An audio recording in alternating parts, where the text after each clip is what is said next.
নমস্কার। কথাকলির আসরে তোমাদের সবাইকে স্বাগত।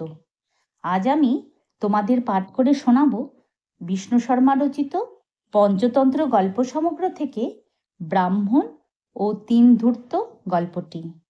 এক নগরে বাস করত মিত্র শর্মা নামে এক ব্রাহ্মণ। পুজো আচ্চা আর পড়াশোনা নিয়েই তার দিন কাটে। এক মাঘ মাসের ঠান্ডার দিনে সে ভিন গায়ে গেল এক যজমানের বাড়ি। যজমান ব্রাহ্মণকে খুবই আদর যত্ন করল। অবস্থাপন্ন মানুষ সে। মিত্র শর্মা তাকে বলল, বাবা, সামনের অমাবস্যাতেই একটা যজ্ঞ করার মানস করেছি, আমাকে যে একটা মোটাসোটা পাঠা দিতে হবে। যজমান তখনই তার খোয়ার থেকে নিজে হাতে বেছে একটা হৃষ্টপুষ্ট পাঠা এনে দিল। মিত্র শর্মা খুশি হয়ে বলল, বেঁচে থাকো বাবা, তোমার কল্যাণ হোক, আমার বড় দায় তুমি মিটিয়েছ। পাঠাটা ছিল খুবই চঞ্চল, এদিক সেদিক পালিয়ে যাবার চেষ্টা করছিল। তাই দেখে মিত্র শর্মা সেটাকে কাঁধে তুলে নিল। তারপর যজমানের কাছে বিদায় নিয়ে বাড়ির পথে রওনা হলো।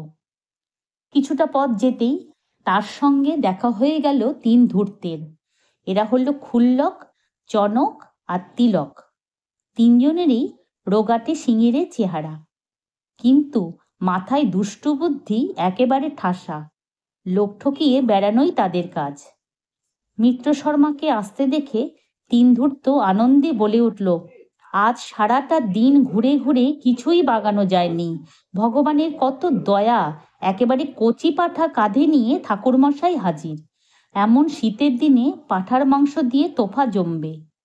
তখন তারা তাড়াতাড়ি নিজেদের মধ্যে সলা করে নিল, কে কিভাবে ঠাকুরমশাইয়ের সঙ্গে গিয়ে কথা বলবে। মিত্র শর্মার মনে আনন্দ, তাই গ্রামের পথ ধরে হন হন করে এগিয়ে চলেছে। কাঁধে চাপানো পাঠা, ডানে বায়ে বিশেষ নজর নেই।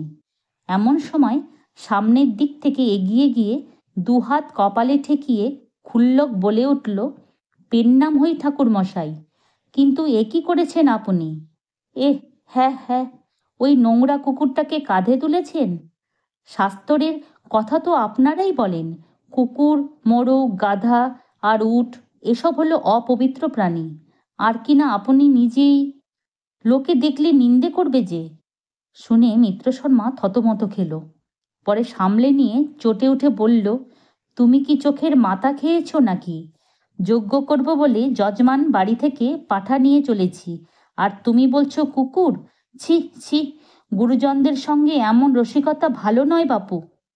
ক্ষুল্লক আধ জিভ কেটে দুহাত কানে ঠেকিয়ে লজ্জিত গলায় বলল, ক্ষমা করবেন ঠাকুরমশাই, বড্ড ভুল হয়ে গেছে, হঠাৎ দেখে ঠিক বুঝতে পারিনি। লোকটার দিকে কটমট করে তাকিয়ে মিত্র শর্মা আবার নিজের পথ ধরল। খানিক দূর যেতেই এবারে দেখা হয়ে গেল চনকের সঙ্গে। পথের ধারে সরে গিয়ে সে নত হয়ে পেন্নাম জানালো মিত্র শর্মাকে।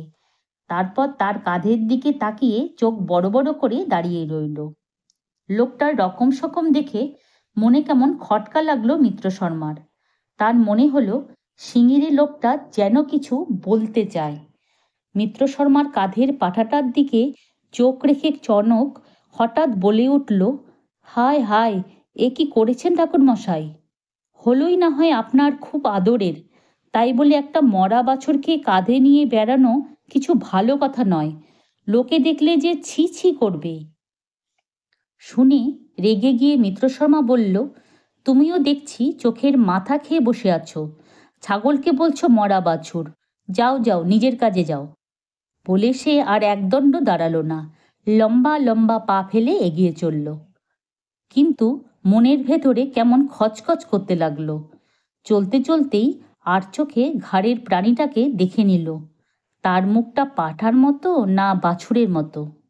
দেখে নিশ্চিন্ত হলো আর গজগজ করে লোকটাকে গালি দিতে লাগলো। কিন্তু যতই হোক বারবারই তার মনে হতে লাগলো, দুটো লোকে এমন ভুল দেখলো কেন? একজন বলল কুকুর, অন্যজন বলল মরা বাছুর, এসব কেমন কথা? নানান কথা ভাবতে ভাবতে চলেছে মিত্র শর্মা। হঠাৎ যেন সামনে ভূত দেখে চমকে উঠল। একটা লিকলিকে রোগা লোক তার সামনে দাঁড়িয়ে ঠ্যাক ঠ্যাক করে ফিচেল হাসি হাসছে। থমকে দাঁড়িয়ে পড়ল বেচারা। লোকটা বলল, ঠাকুরমশাই, ছি ছি ছি, এ আপনি করেছেন কি? জলজ্যান্ত গাধার বাচ্চা কাঁধে চাপিয়ে নিয়ে চলেছেন। শিগগির ওটাকে মাটিতে নামিয়ে দিন। সামনেই হাট, লোকের চোখে পড়লে ঢিঢি পড়ে যাবে। শুনে আঁতকে উঠল মিত্র শর্মা।